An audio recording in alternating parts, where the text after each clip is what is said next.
അവര് പറയുന്നത് ഒന്നും സമ്മതിക്കല്ലേ മമ്മി. നവീൻ എന്നെ വേണ്ടെന്ന് പറഞ്ഞു കഴിഞ്ഞാ പിന്നെ ഞാൻ ഒരിക്കലും ജീവിച്ചിരിക്കില്ല. ഞാൻ ജീവനോടെ ഉണ്ടാവില്ല മമ്മി. ഞാൻ സത്യമായിട്ടും ഉണ്ടാവില്ല. മോളെ മമ്മി പറഞ്ഞാ മതി മമ്മി. അവര് കേട്ടോളും. ഞാനിനി ഒരു പ്രശ്നം ഉണ്ടാക്കില്ല. എന്തായാലും നമ്മൾ ഈ വിവാഹ വാർഷികം ആഘോഷിക്കുന്നു, അത് ഉറപ്പ്.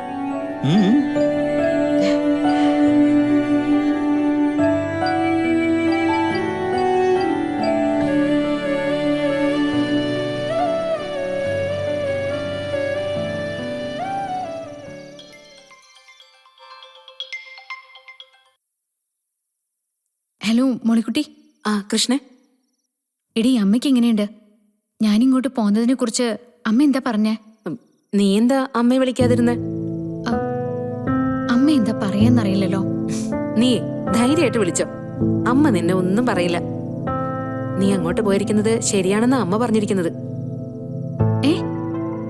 എന്തൊക്കെ നീ പറയുന്നേ? അമ്മ അങ്ങനെയൊന്നും പറയില്ലല്ലോ.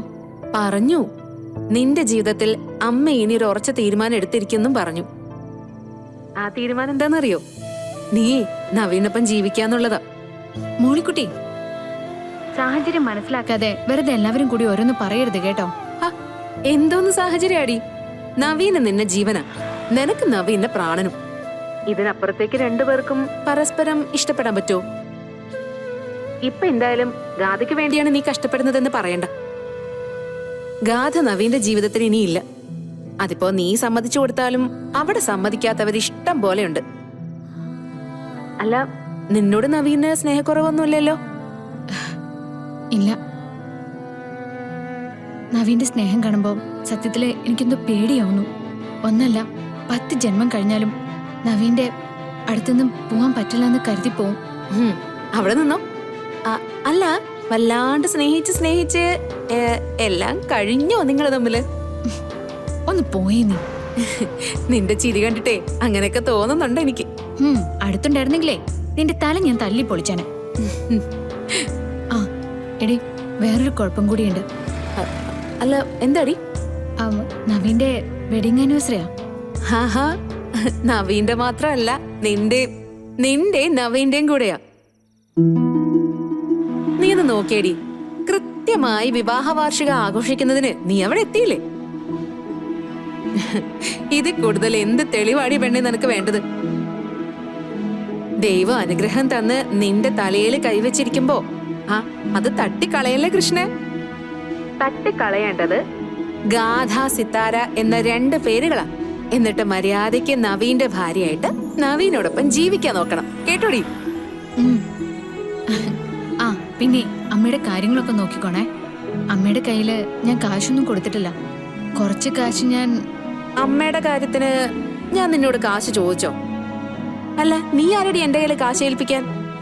അപ്പോഴേ എനിക്ക് അമ്മയുടെ കാര്യത്തിൽ ഉത്തരവാദിത്വമൊന്നുമില്ലേ? എടീ, ഇവിടുത്തെ കാര്യങ്ങളൊക്കെ അങ്ങ് വിട്ടേക്ക്. നീയേ അവിടെ സന്തോഷായിട്ട് ജീവിക്കും. ഇത്രയും കാലം ലോകത്തുള്ള സകലർക്കും വേണ്ടി ചിന്തിച്ചില്ലേ നീ? ഇനി നീ നിന്നെ കുറിച്ച് മാത്രം ചിന്തിച്ചാ മതി, കേട്ടോ? Good night Krishna. Good night. ഹോ, എന്റെ കർത്താവേ, അവൾക്ക് നല്ല മനസ്സ് തോന്നിയാ മതിയായിരുന്നു.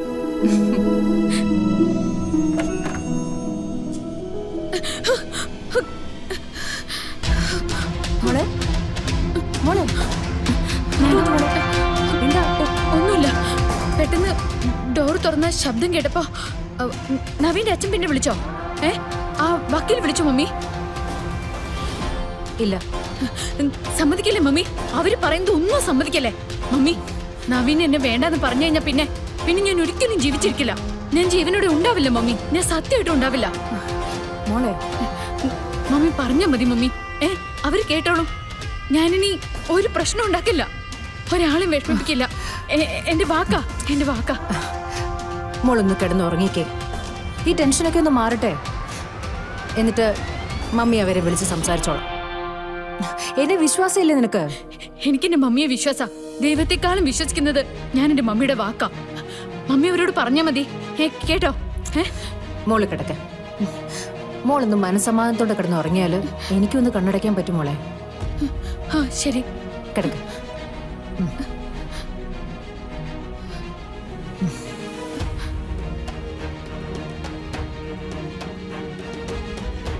മമ്മി പൊക്കോ, ഞാൻ ഉറങ്ങിക്കോളാം. ചെല്ലു മമ്മി. ഉറങ്ങ കേട്ടോ സിനി.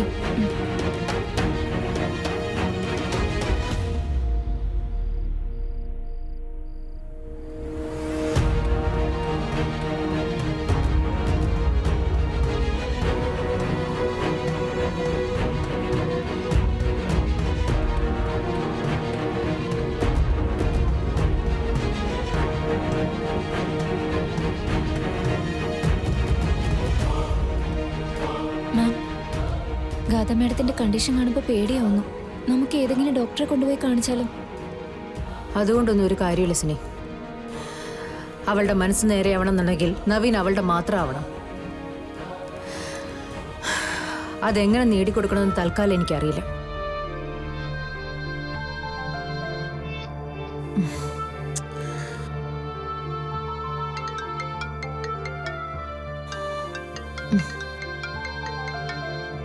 സുമിത്രയെ അവരൊന്നും അറിയിച്ചിട്ടില്ലായിരുന്നു അല്ലേ?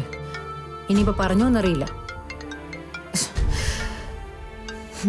ഹലോ, എന്താ സിത്താരെ, മോളെ ഇങ്ങോട്ട് പറഞ്ഞു വിട്ടിട്ട് ഒന്ന് വിശേഷം അന്വേഷിക്കാൻ പോലും വിളിച്ചില്ലല്ലോ. അത് പിന്നെ സുമിത്രയുടെ അടുത്തേക്കല്ലേ അവളെ പറഞ്ഞു വിട്ടത്. അപ്പൊ പിന്നെ പേടിക്കാനൊന്നും ഉണ്ടാവില്ലെന്ന് എനിക്കറിയാം. സത്യം പറഞ്ഞ ഇപ്പൊ പേടിക്കാനൊന്നുമില്ല. രണ്ടുപേരും തമ്മില് നല്ല സ്നേഹത്തിലാ. ഇപ്പോഴത്തെ ഗാഥമോളുടെ പെരുമാറ്റം കണ്ടാലേ കൊതിയായി പോവും. വാക്കിലായാലും പ്രവൃത്തിയിലായാലും എന്തൊരു അച്ചടക്കവാ. അതുകൊണ്ട് തന്നെ സംസാരത്തിന് ചിരിക്കുമൊക്കെ ഒരു പ്രത്യേക അഴകുണ്ട്. ആ പിന്നെ സിത്താര മറന്നുപോയ ഒരു കാര്യം ഓർമ്മിപ്പിക്കാനാ ഞാൻ വിളിച്ചത്. എന്താ? ഈ ബഹളങ്ങളുടെ ഇടയ്ക്ക് സത്യം പറഞ്ഞ ആരും ഓർത്തിട്ടുണ്ടാവില്ല, നാളെ മക്കളുടെ വെഡിങ് ആനിവേഴ്സറിയാ. മറന്നുപോയോ? ഏ, ഞാൻ മറന്നൊന്നുമല്ല. അതെങ്ങനെ മറക്കാനാ? ഞാൻ സുമിത്രയെ അങ്ങോട്ട് വിളിക്കാനായിട്ട് ഇരിക്കുകയായിരുന്നു. പിന്നെ പ്രത്യേകിച്ച് ആഘോഷങ്ങളൊന്നും വേണ്ടാന്ന് തീരുമാനിച്ചിട്ടിരിക്കുകയാണെന്ന് കരുതി. ഏയ്, ആഘോഷം വേണ്ടാന്ന് വെക്കാനൊന്നും പറ്റില്ല. ആഘോഷിച്ചേ പറ്റൂ. ഞാൻ എന്തായാലും അതിനുള്ള ഒരു തയ്യാറെടുപ്പ് തുടങ്ങാൻ പോവാ. അഡ്വാൻസ് ആയിട്ട് സിത്താരയോട് പറഞ്ഞു എന്നേ ഉള്ളൂ. എല്ലാ ചടങ്ങുകളിലും കൃത്യമായിട്ട് സിത്താര ഉണ്ടാവണം. അതിനെന്താ, ഞാനുണ്ടാവും. നമ്മുടെ മക്കളുടെ കാര്യല്ലേ. എന്നാ ശരി സിത്താരെ, കാര്യങ്ങളൊക്കെ ഒന്ന് തീരുമാനിച്ചിട്ട് ഞാൻ അങ്ങോട്ട് വിളിക്കാൻ കേട്ടോ. ശരി.